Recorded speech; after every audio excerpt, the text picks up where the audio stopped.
Olá, tudo bem? Boa tarde. Mais uma vez aqui juntos, né? Nessa última live aí da Semana Integran Rio.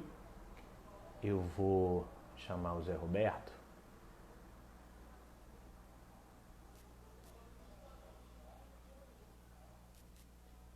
J. Ponto.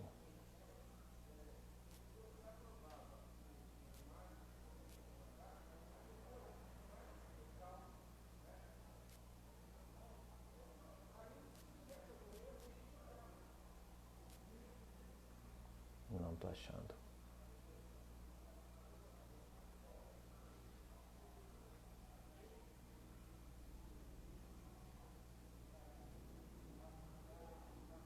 Cadê Zé Roberto?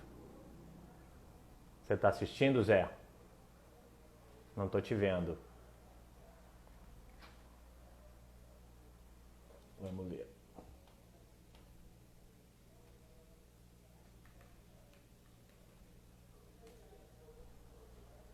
Tá aqui. Te achei.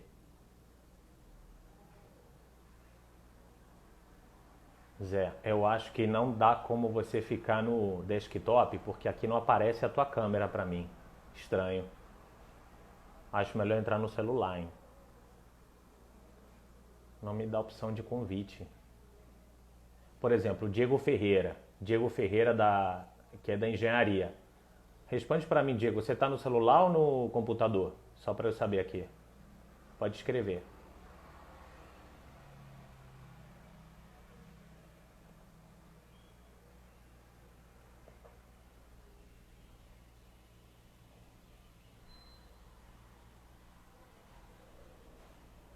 Hein, pessoal, que tá mais acostumado aí com live. Diego tá no computador, exatamente. Então, por isso que eu não conseguiria, se eu quisesse convidar o Diego, eu não tenho como, porque ele tá no computador. Os dois temos que estar no celular, não é isso? Confirma aí. É só de celular que dá, não é isso?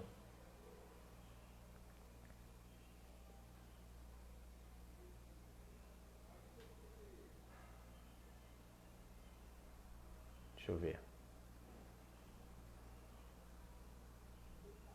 Exatamente.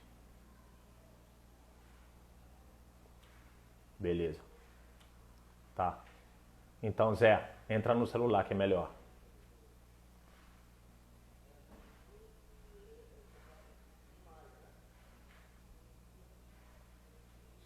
Tamires entrou, Thiago, Fabi. Alguns eu conheço, outros não conheço.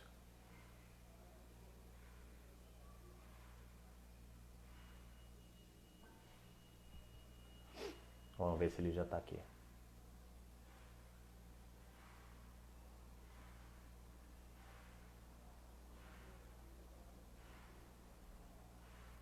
Tá, daqui a pouquinho ele entra.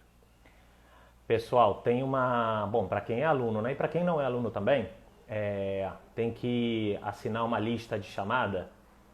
Não sei como é que eu coloco aqui. Eu poderia até colocar copiada no bate-papo, mas acho que ela não é clicável. Acho que vocês não vão conseguir apertar e clicar. Vocês vão ter que passar talvez copiar e colar para o navegador. Ela só abre no navegador, né? Tá? Eu vou colocar lá no final, antes da gente encerrar. Deixa eu ver se ele já tá. Entrou. Tô te chamando aí, Zé.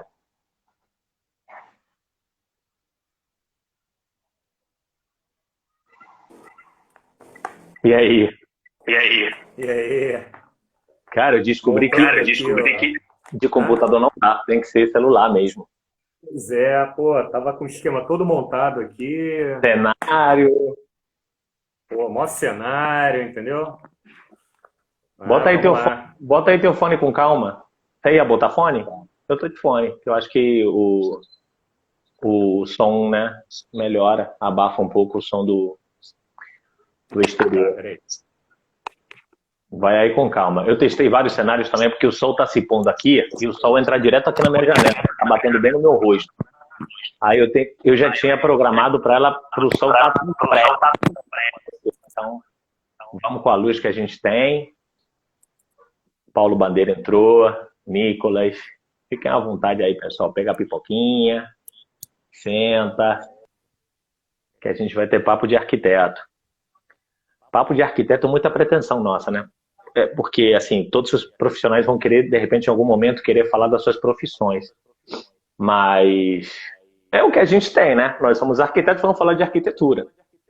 E só para dar um contexto geral, né? A gente está nessa semana, né, de 1 a 5 de junho, na semana Integran Rio, né, dos cursos da Escola de Ciência e Tecnologia da Unigran Rio, né, as engenharias, arquitetura e urbanismo, o pessoal do TI, cada um fazendo eventos, lives, oficinas, né? E a gente preparou uma programação, né? Ontem a gente teve uma entrevista numa palestra internacional com um amigo nosso, Danilo Sampaio, que mora em Londres, ele trabalha lá no escritório do Foster. Foi bem legal também, foi pelo Meet. A gente teve uma live com o Paulo Bandeira também. O Paulo está ali assistindo a gente, foi na segunda-feira, falando sobre como acondicionar espaços para home office, né? A gente está trabalhando em casa. Tivemos oficinas, né, sobre branding e identidade visual, com o Rodrigo, que é um designer, né, também é docente lá da Unigran Rio. O Mário falou sobre restauração de peça. Enfim, a gente teve uma programação interessante. E aí nos ocorreu, né, finalizar essa semana, ou pelo menos a participação da gente, falando sobre arquitetura, né, sobre os diferentes cenários que a gente tem, sobre como a gente pode atuar na cidade, na sociedade, as variadas frentes de trabalho que a gente tem, né, para que um arquiteto serve, por onde ele anda, que cenários ele percorre. E aí convidei o Zé Roberto, arquiteto e urbanista, doutor, meu colega de doutorado, também é docente universitário. Zé, você está sem som.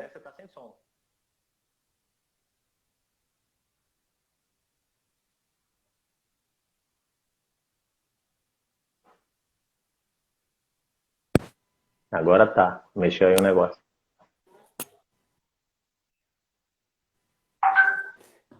Fala aí. Eu acho que é o fone. Peraí. Então vai sem, pô. Pode ser.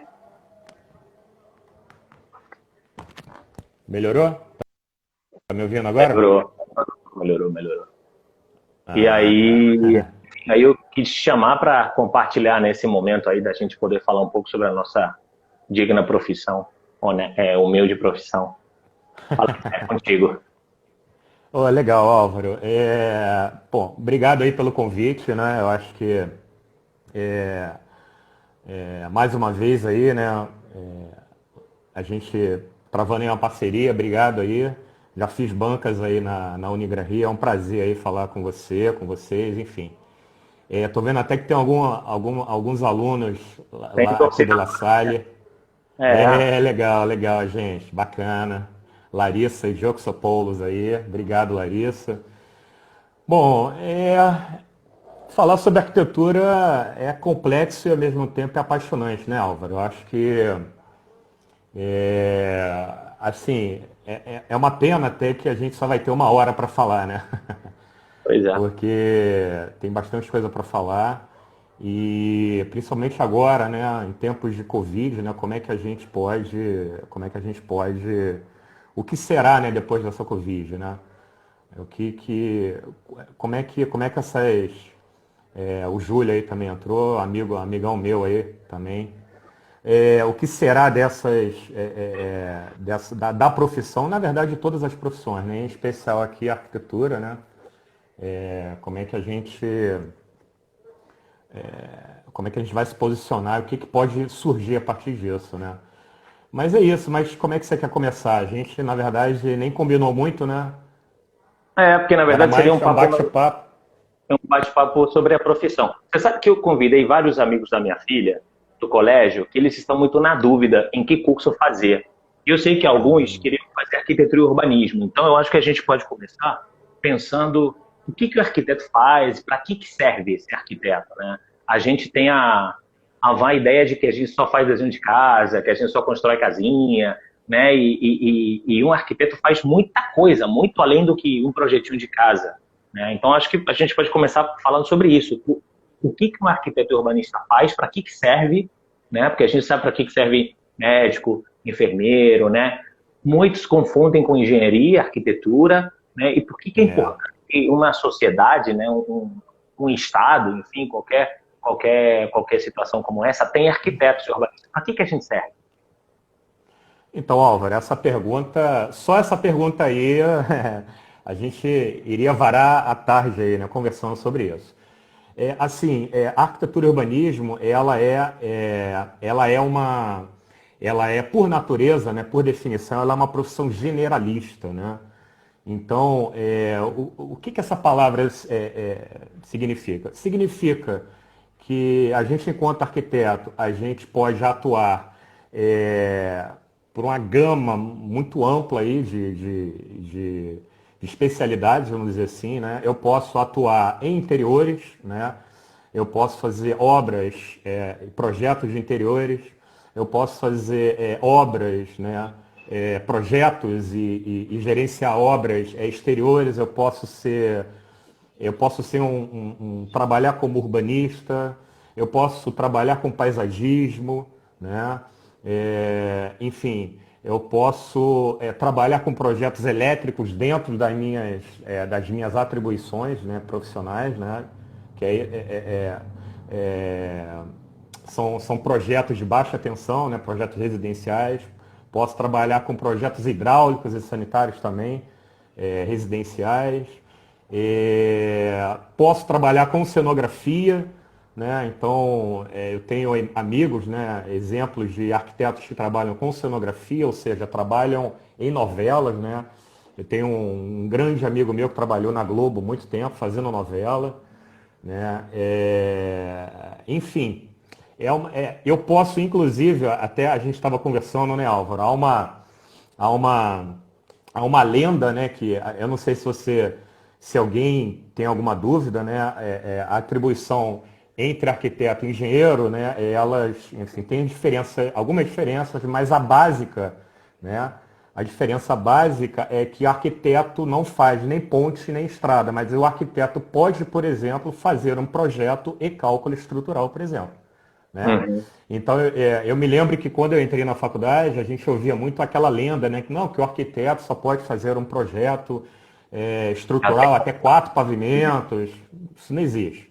Isso aí é lenda da carochinha que o engenheiro contou, né, com o objetivo, nada contra a engenharia, viu, gente? Nada contra.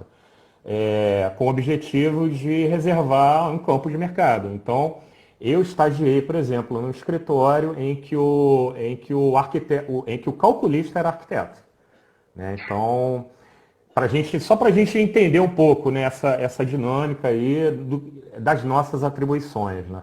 Eu acho que entre a diferença entre engenharia e arquitetura, ok, a gente deixa claro, né, que arquiteto ele pode e tem capacidade de fazer cálculo estrutural de edifícios de vários andares, né? É só a gente querer estudar um pouquinho mais e tal. Mas tem algumas travas, né? Por exemplo, até onde eu sei, arquitetos não podemos calcular pista de pouso de avião, né? Estrada. Sim. Sim. Pontes e estradas a gente não pode. Só o restante a gente poderia. O curso, eu estava conversando com o pessoal do marketing, né? Que às vezes eles colocam o curso de arquitetura. Aí eu digo, não, é arquitetura e urbanismo, né? Isso. Então, você acha que são 2 em 1? São diferentes? O que é cada? Pô, Álvaro, essa pergunta também é muito boa. Cara, eu acho que são complementares, assim. Então, por exemplo, falar um pouquinho aqui da minha especialidade. Eu também trabalhei com pesquisa e trabalhei em favela, estagiei em escritório de interiores, trabalhei com favela, enfim. E aí, quando a gente trabalha, na verdade, a gente trabalha em habitação também, né? Basicamente, a nossa área de atuação é habitação, de uma maneira geral, mas a habitação ela está inserida na cidade. Então, na verdade, o que é a cidade? Na verdade, a cidade, né, é o conjunto, é essa vivência das habitações. Então, na verdade, são complementares. Não tem como arquiteto ser arquiteto e pensar a edificação isoladamente fora do contexto da cidade. E, por sua vez, não tem como urbanista pensar a cidade sem pensar no contexto e na escala da habitação. Então são coisas complementares, elas se retroalimentam, entendeu? Então, basicamente é isso. Eu não diria que são dois em um, eu diria que é uma coisa única que, na verdade, são escalas diferenciadas. Eu acho que é um pouco isso que a gente está falando aqui, né? Eu posso, por exemplo, trabalhar e fazer detalhes arquitetônicos, né, no nível de escala, por exemplo, bem pequeno, né? Mas eu posso trabalhar na escala da cidade, na escala de um planejamento urbano e regional, né? Que é uma escala muito maior, muito mais ampla. Eu pego territórios, né? Eu pego vídeo de Brasília, né? Vídeo exemplo de Brasília. Então são escalas diferentes. Essas escalas se complementam, entendeu? Eu vejo Então, dessa maneira. o projeto arquitetônico, quando a gente fala, né, de um projeto arquitetônico, seriam porque a gente usa palavras técnicas, né, os equipamentos, né, que os usuários vão usar. Seriam os edifícios que a gente coloca, né, os colégios, igrejas, escolas, supermercados e tal, que fazem parte da cidade, né? Eu posso só projetar o edifício e quando entro no urbanismo, eu sou capaz de conhecer o espaço de uma forma mais macro, né, mais ampla, e eu consigo projetar ruas, consigo projetar calçadas, consigo projetar parques e praças que são diferentes. E É aí, isso aí. Não, eu ia falar que, só para esquecer, que um exemplo disso são os projetos do Rio Cidade, né? Para quem não se lembra, para quem não conhece, o Rio Cidade foram projetos urbanos que visavam trazer um redesenho, né? Um redesenho em áreas do Rio. E aí você desenhava, era todo um desenho urbano que culminava com o desenho do mobiliário, por exemplo. Combinava com um assento do ônibus, com o ponto do ônibus. Tinha uma comunicação visual também colocada em todo o projeto. Ou seja, é um projeto que vinha do urbano e terminava lá no detalhamento do mobiliário urbano. O que Então, é mobiliário acho que resume urbano? também um pouco isso. O que é mobiliário urbano? A gente pode desenhar mobiliário urbano? O que seria Podemos desenhar mobiliário urbano. Por exemplo, você está no ponto do ônibus, isso é um mobiliário urbano, né? Como é que é esse ponto de ônibus? Como é que é o assento desse mobiliário, por exemplo? Né? Aqui em Niterói, né, eu moro em Niterói, foi feito agora um projeto de mobilidade urbana em que tem a linha de ônibus, né, o BLHS, né?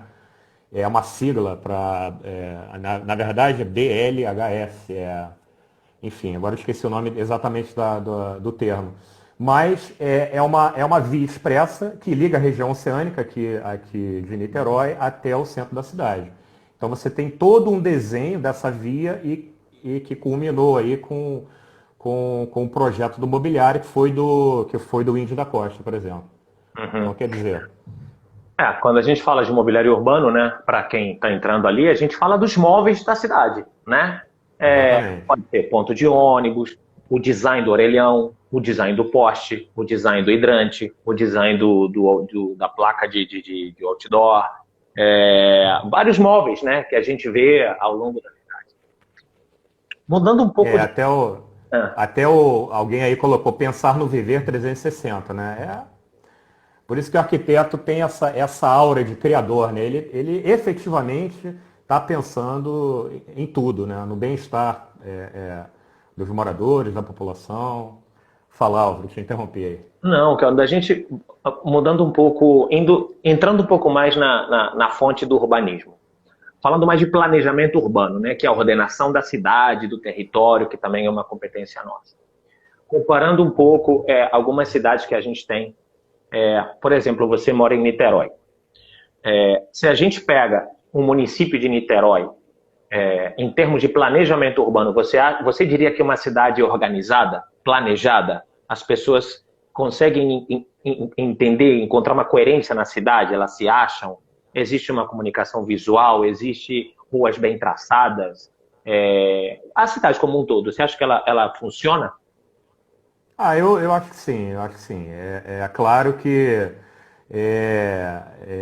na verdade, eu até costumo falar com os meus alunos de habitação de interesse social, baseado até no conceito de Carlos Nelson, né, que o caos é uma ordem não entendida. Então, na verdade, você tem que procurar perceber, né, como é que essas organizações se dão, né, tanto na favela, que seria a cidade informal, quanto na cidade formal. No caso especificamente de Niterói, eu acho que sim, eu acho que tem, né, determinados problemas de mobilidade, enfim, né, tem uma característica, porque Niterói é a região metropolitana e ela acaba sendo um corredor, né, ela é um pouco satélite do Rio de Janeiro, né, então ela fica um pouco a reboque de ser uma cidade satélite, então ela acaba tendo alguns problemas de mobilidade, de fluxo, talvez aí como a boa parte, a maioria das cidades brasileiras possuem esse problema, né?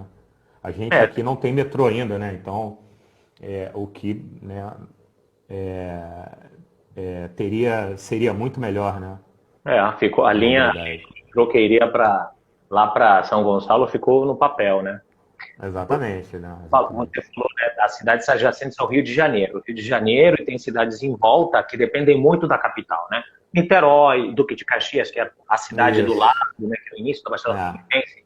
E dentro de um outro tema que faz parte também da área do arquiteto e urbanista, é a questão da mobilidade, né? A gente vê que em países do primeiro mundo, né, na Europa, existe a mobilidade funciona. As pessoas prezam mais o uso da bicicleta e menos o uso do carro. O transporte urbano funciona de uma forma mais adequada, né? Tem países onde o ponto de ônibus é certo do ônibus parar na hora combinada, então ele é, sabe na hora que vai chegar. E a gente vê que aqui no Brasil, ou no Rio de Janeiro, né, tendo uma escala mais reduzida, isso não funciona. Eu trabalho em Caxias e moro na Tijuca, então eu vou sempre no contrafluxo. Quando eu vou cedo para Caxias, da Tijuca, eu faço em 20 minutos, mas eu sempre vou na linha vermelha e eu vejo as pessoas que estão na linha vermelha indo de Caxias para o centro do Rio que ficam horas no engarrafamento. Isso é insano. é, é. E também é um papel do arquiteto urbanista de poder resolver essa questão da mobilidade. Aliás, mobilidade é um tema Exatamente.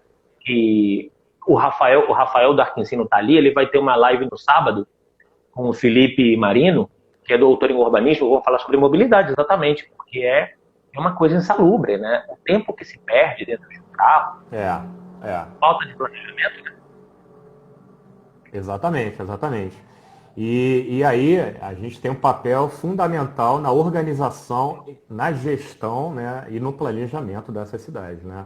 Como se deslocar da melhor maneira, né?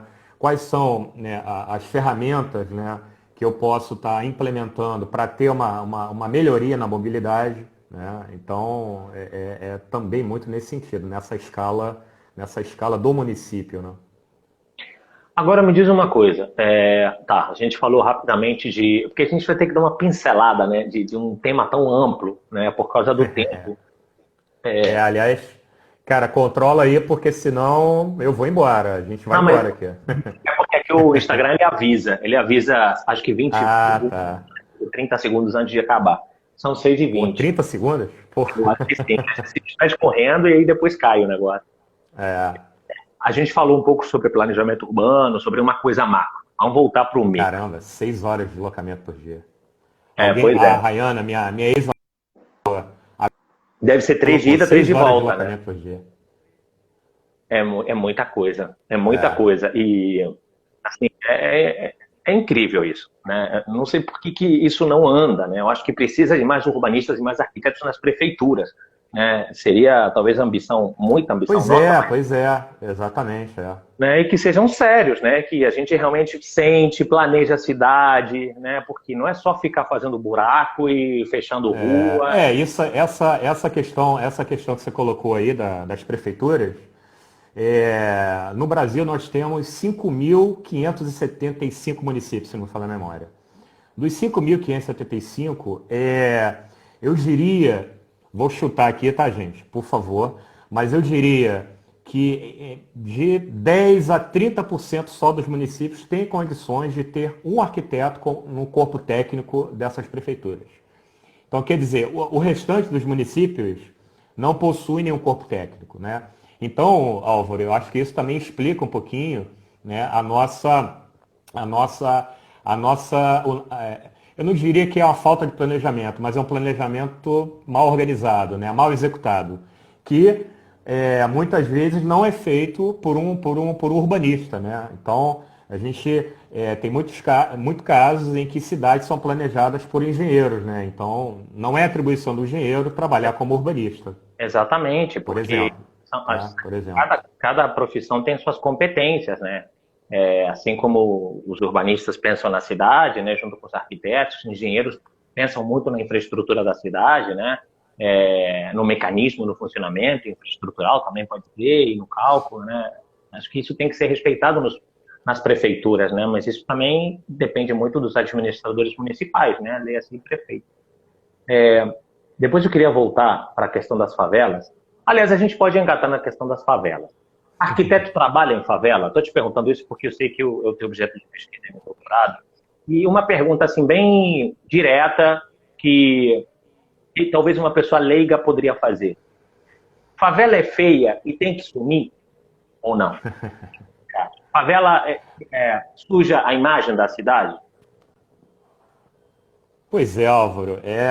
Pô, essa pergunta aí tem uma história que, na verdade, não é história, aconteceu mesmo, né?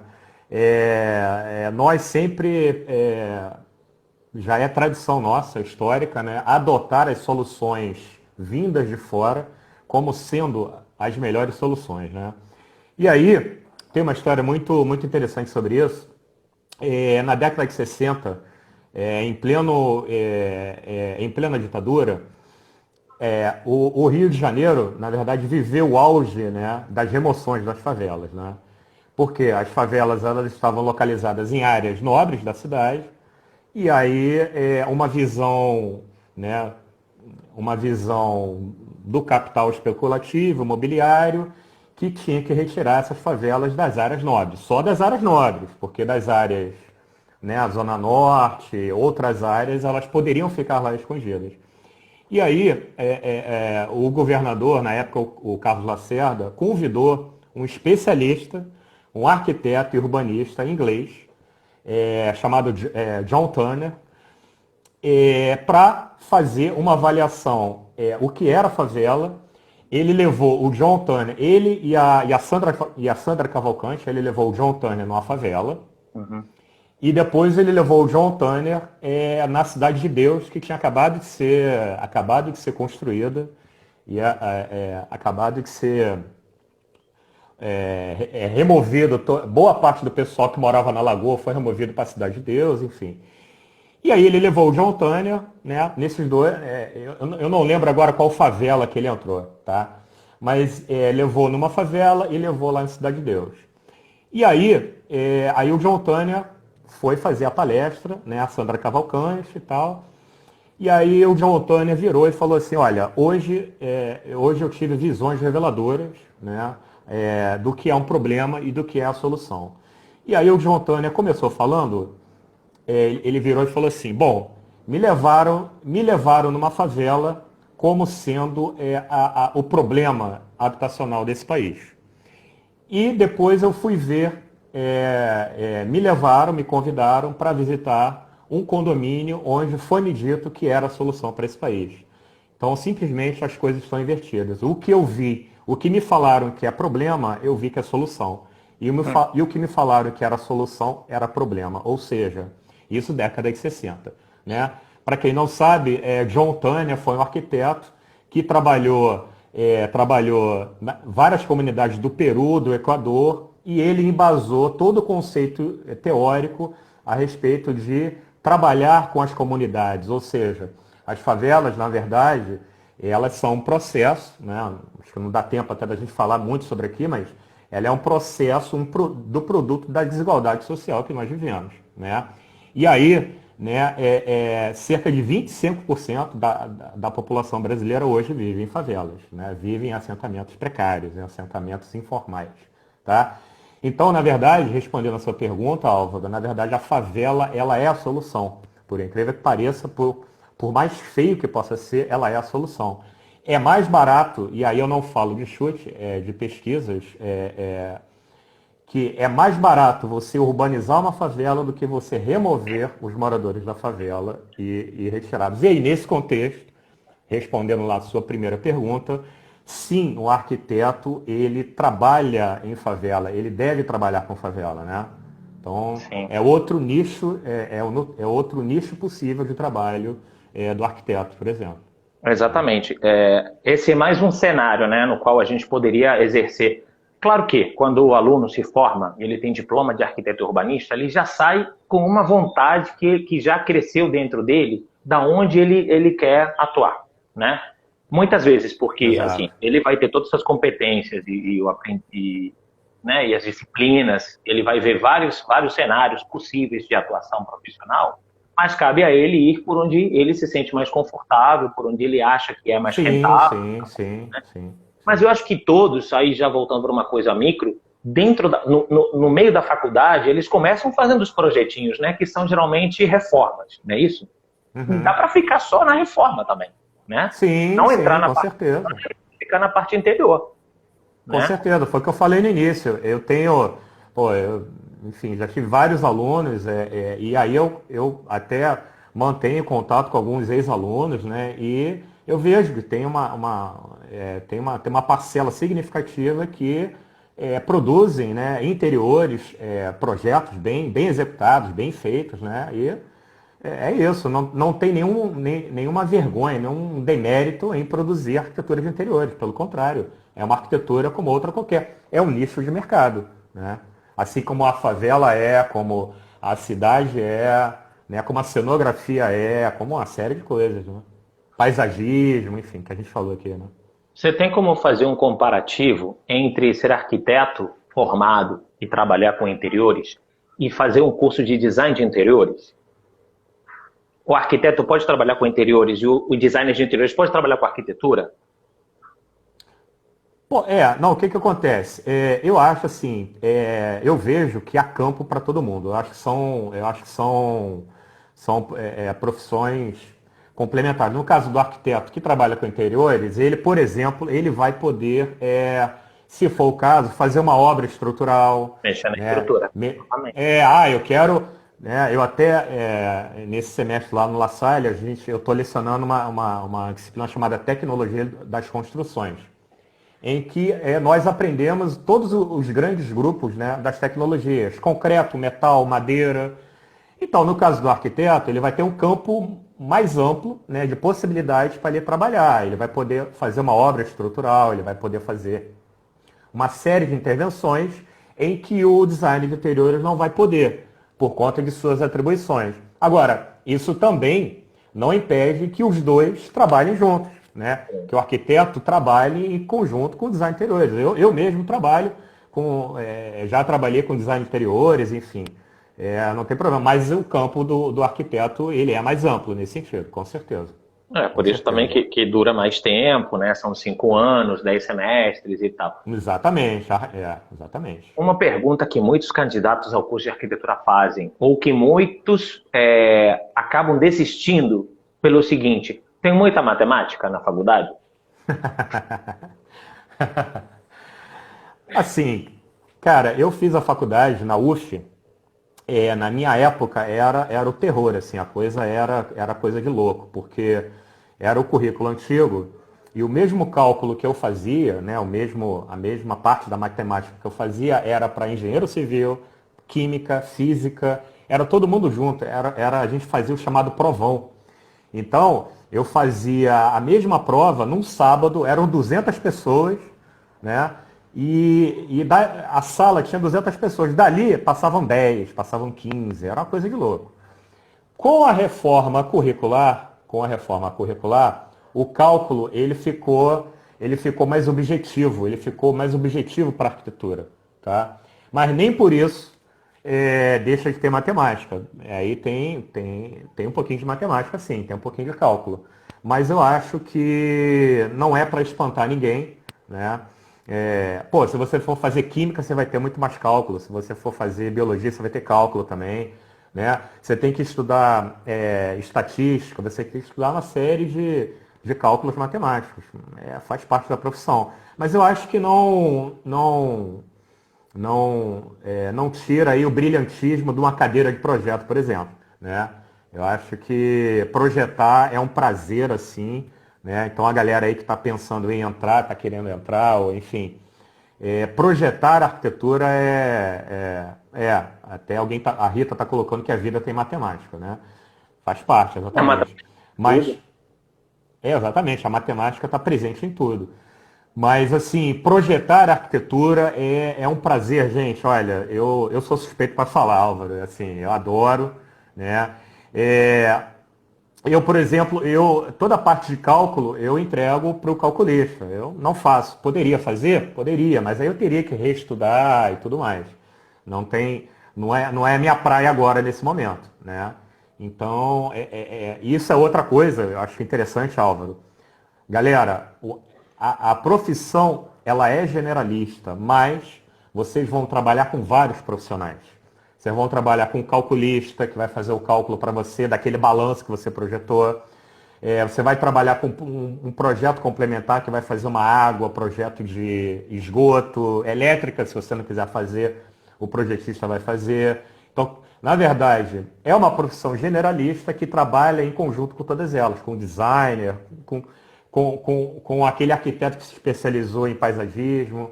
Tá? É uma profissão quase que um grande grupo de amigos, assim, eu diria isso. Né?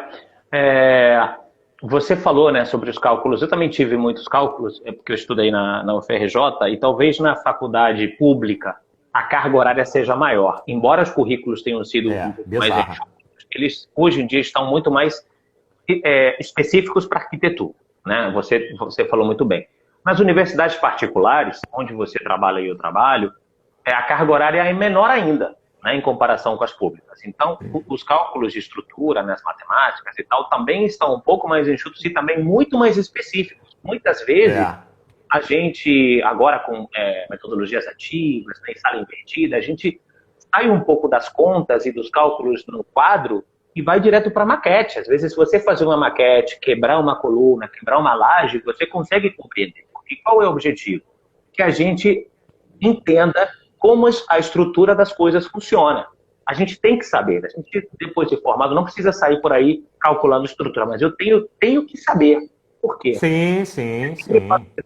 Por exemplo, eu estou fazendo um projeto de um prédio de apartamentos, né? E aí eu faço varandas, né? A varanda é um balanço, como o Zé falou, porque não tem nada embaixo, então ela está em balanço. Mas eu não posso sair projetando um varandão sem eu ter certeza que ele não vai quebrar.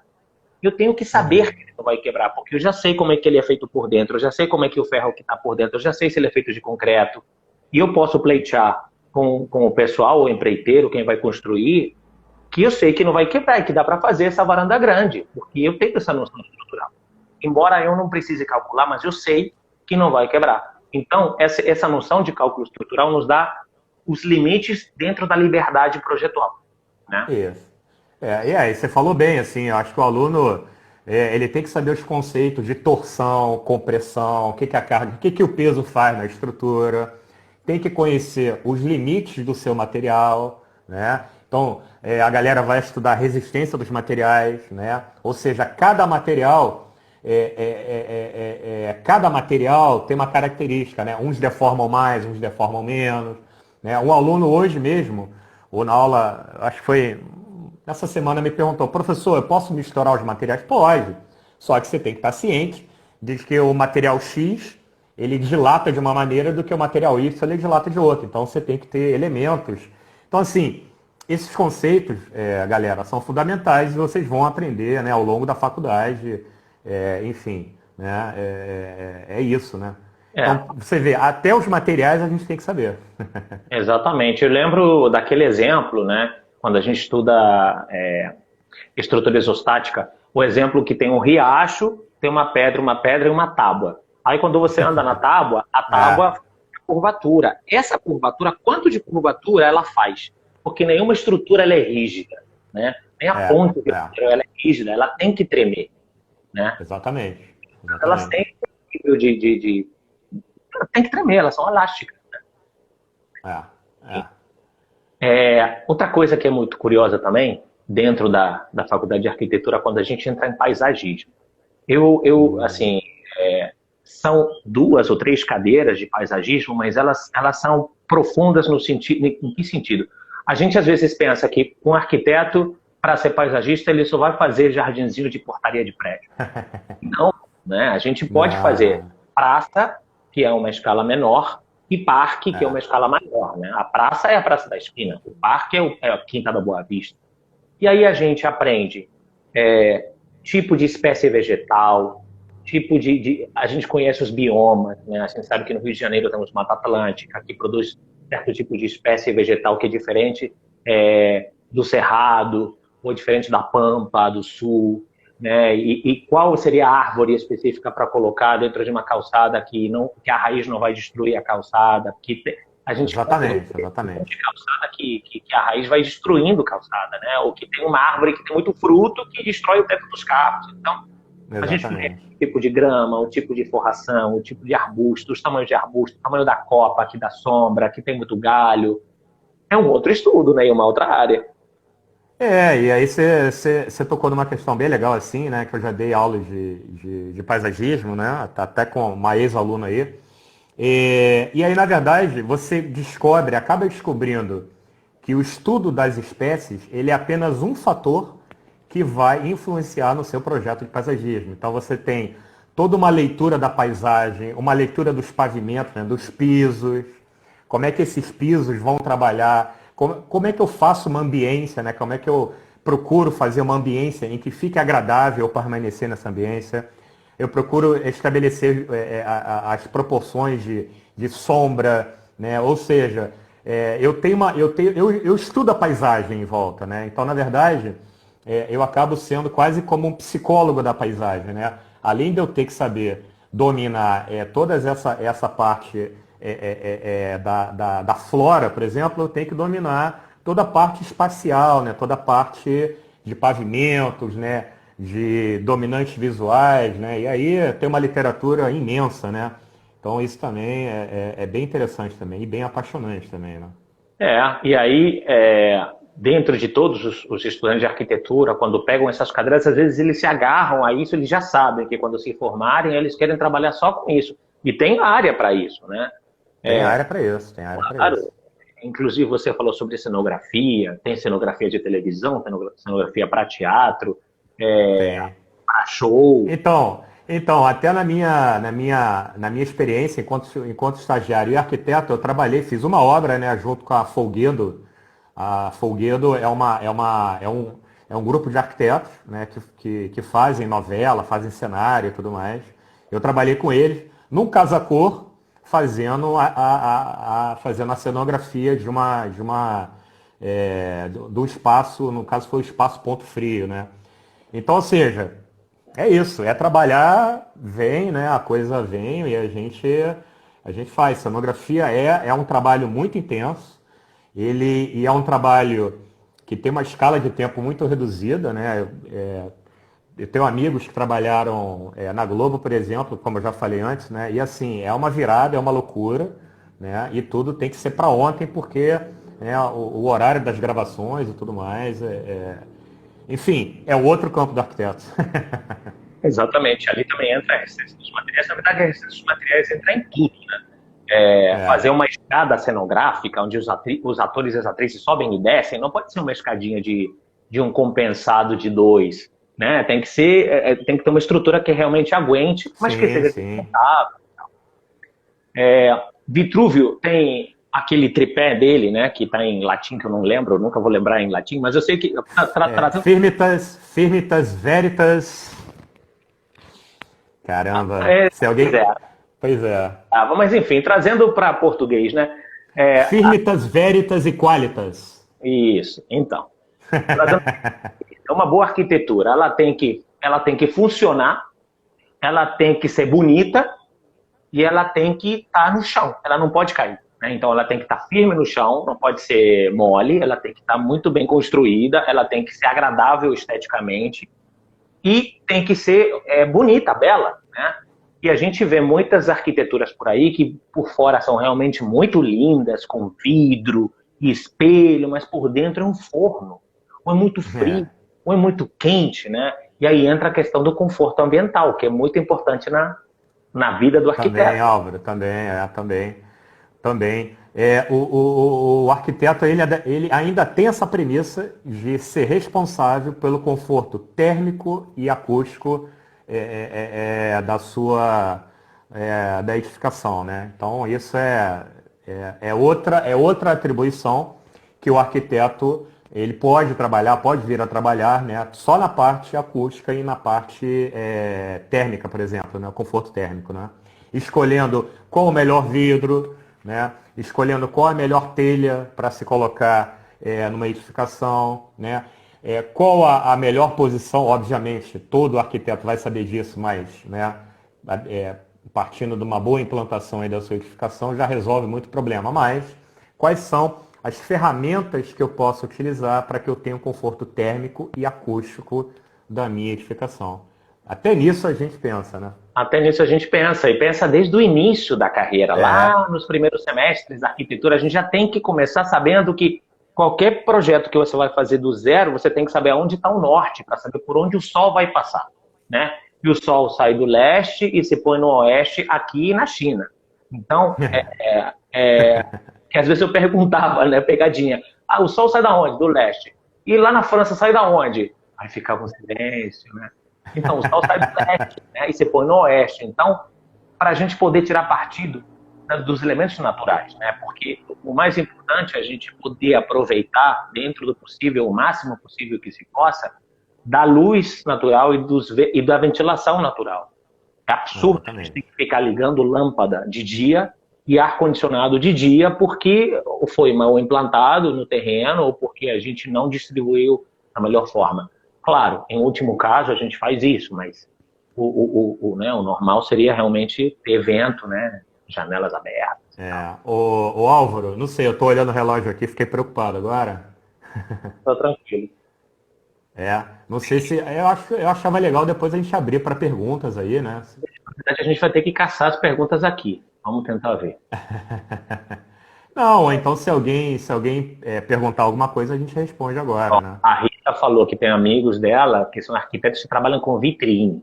Olha outro campo aí. Vitrinista, exatamente. Visual merchandising, né? Trabalhar nas lojas. Tem gente que chama de arquiteto de roupas. Só elogios para os eu fiz uma. Pô, galera, não é mentira não, mas assim, eu trabalhei também em loja, né? Fiz obra de loja, fiz loja Sandpiper, 2 Sandpiper, por exemplo, né? Nem existe mais. Nem existe mais, né? Pois é. Eu fiz a Sandpiper do Shopping Leblon e do Shopping da Gávea. E aí o arquiteto que fez o projeto, ele só trabalha com loja comercial, por exemplo. Só trabalhava com loja comercial. Né? E aí ele fez o projeto e eu fiz a obra. Né? Loucura total, mas faz parte. Estou tentando ver aqui as perguntas, não estou conseguindo rolar. Eu não sei se tem muito. Eu vi mais comentários, assim, porque não dá para acompanhar. Olha, a gente vai conversando. Melhor professor. A Rita é um amor, gente. Obrigado, Rita. Minha ex-aluna aí. Eu vi alguns ex-alunos e alguns alunos atuais aí entrando. Muito bom, galera. Muito bom a galera tá aqui e tá podendo acompanhar um pouco esse bate-papo, que é mais um bate-papo para a gente falar da profissão, né? Dessas possibilidades. E uma coisa até que eu acho que a gente também acabou não falando, Álvaro, eu tenho amigos arquitetos, eu não sei se o Júlio está aí ainda também, o Júlio César, amigão meu lá de Paraíba do Sul, enfim, arquiteto e artista plástico, né? Então, a arquitetura, galera, ela possibilita, inclusive, né, a gente desenvolver esse nosso campo, né? Claro, você tem faculdade de Belas Artes e tudo mais, né? Mas o Júlio, por exemplo, não sei se ele está aí presente, o Júlio faz, assim, quadros maravilhosos. Eu tenho um quadro aqui na minha casa dele, enfim. Obrigado, Rita. Então, assim, porque isso é outro lado que nos diferencia dos engenheiros, né? Nós temos cadeiras de plástica, estudamos história da arte, estudamos história da arquitetura brasileira, ou seja, faz com que nós tenhamos uma sensibilidade, né? Uma sensibilidade latente, vamos dizer assim, né? Ou seja, galera, nós somos profissionais diferenciados, né? Não adianta, não adianta, né? Aí não é nem uma coisa de... É isso, a gente tem essa sensibilidade. É interessante, assim, eu não sei, depois aí quem quiser acompanhar, faz uma pesquisa na internet, coisa boba aí, né? De a diferença entre um projeto feito por um arquiteto e um projeto feito por um engenheiro, por exemplo. Agora, inclusive, está proibido o engenheiro civil fazer projeto de arquitetura, tá? É proibido mesmo, né? A ponto de dar processo e tudo mais. Então, anteriormente não estava, né? Eu acho que anterior a 2010 isso não era proibido. Então, você vê nitidamente, né, toda aquela beleza plástica que o arquiteto coloca, né, toda a sua plástica, toda a sua forma, né, todo o seu apelo plástico dos materiais e o projeto que o engenheiro fazia, que alguns engenheiros fazem ainda, né? Então, a gente tem essa sensibilidade, né? A gente tem essa coisa do belo, né? A gente a todo momento é provocado, né? Seja numa obra de interior, até num banheiro, por exemplo, né? Pô, dá uma obra para um banheiro, para um arquiteto fazer, para um design interior de fazer, e dá uma obra para um engenheiro fazer. Porra, não tem condição. Desculpa se tem algum engenheiro assistindo. Foi mal, galera, mas Eles sabem no fundo, eles sabem no fundo. Mas a gente não precisa dá, não muito, tem como. trabalha muito em conjunto com os engenheiros. A Não, gente claro, com tem essas certeza, com dicas, certeza. mas um precisa do outro, né? Claro. Às vezes a gente até poderia calcular a estrutura, mas a gente precisaria, de fato, estudar mais um pouquinho e tal. É mais fácil você passar ou terceirizar isso para um amigo teu de Sim, confiança. sim. Porque aí, uma vez eu fiz uma reforma na ilha, e eu saí quebrando paredes, porque eu estava seguro nas paredes. Aí cheguei na sala, aí vi aquele vão grande, né, na sala, e no meu projeto estava tirar a parede. E aí o cara com a marreta assim, eu falei, espera. Aí fiquei olhando, dá um minutinho. Aí liguei pro amigo meu, Júlio também. Júlio, pô, dá um pulinho aqui amanhã, a gente combina e tal, não sei o quê. Aí ele veio e falou assim, Álvaro, até tirar, dá para tirar, né? Mas eu colocaria uma viga de aço, soldaria, né? 2 pilares de aço, uma viga de aço, só para garantir que o teto não vai desabar. Eu falei, fiquei pensando nisso. Porque a gente como arquiteto sabe, eu tenho essa intuição da estrutura, né? E você tem, às vezes, essas inseguranças, né? Que é melhor alguém que está com isso mais fresco e fazer, né? A gente também tem que ter essa humildade, né? Lógico, eu poderia até me arriscar e eu acho que não ia acontecer nada, mas duvidei, né? E eu fui tirar dúvida. E é assim que a gente trabalha, em parceria. Mesma coisa. Claro. Tem topografia que é difícil, tem relevo, rua assim, né? E é importante a gente trabalhar em parceria. A Rayana colocou, e quando o corretor avisa para o cliente que pode quebrar tudo? Pois é. Para fechar a oração. Faltam 8 minutos. Faltam uns 8 minutos, né? Você acha que ainda vale a pena estudar arquitetura? E apesar dessa pandemia toda e da cidade, da conjuntura política, de tudo, você acha que é um curso que ainda vale a pena ser estudado, ser cursado? Claro, pô, com certeza. Nem penso para responder isso para você. Mas eu quis provocar para você responder para você.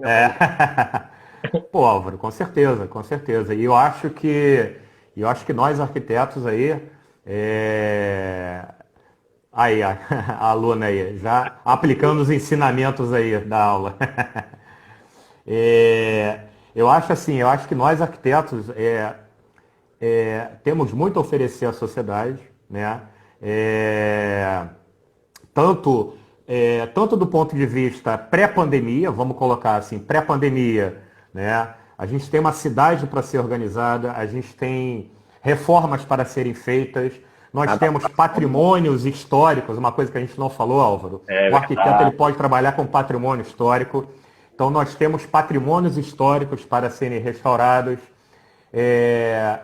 nós temos favelas para serem urbanizadas e melhoradas, né? As habitações precárias elas podem e devem ser melhoradas por nós, arquitetos. Nós temos reformas de banheiro para serem feitas e, num cenário pós-pandemia, nós temos que repensar os espaços, né? A gente estava até conversando, né? Você me perguntou, e aí depois eu pensei, pô, eu acho que assim, eu acho que trazer uma contribuição pós-pandemia seria pensar em espaços flexíveis, né? Que podem ser aplicados para situações de emergência, por exemplo, né? Espaços que podem ser mutáveis aí, ou seja, a gente tem aí pós-pandemia o que ajudar, né, na nossa vida, no nosso bem-estar, né? Eu acho que fica aí é uma profissão, é uma bela profissão. Aí a galera que escolheu, temos aí alguns alunos e a galera que está pensando em escolher, eu acho que é uma profissão bem completa, gente, bem completa. Dá trabalho na faculdade? Dá trabalho. Não vou mentir, dá trabalho sim, né? Trabalho.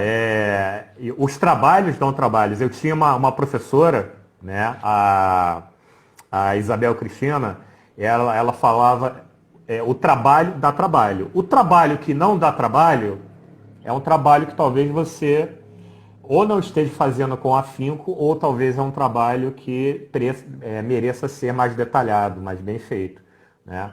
Não tem como. Maquete dá trabalho, uma série, é isso, é trabalho.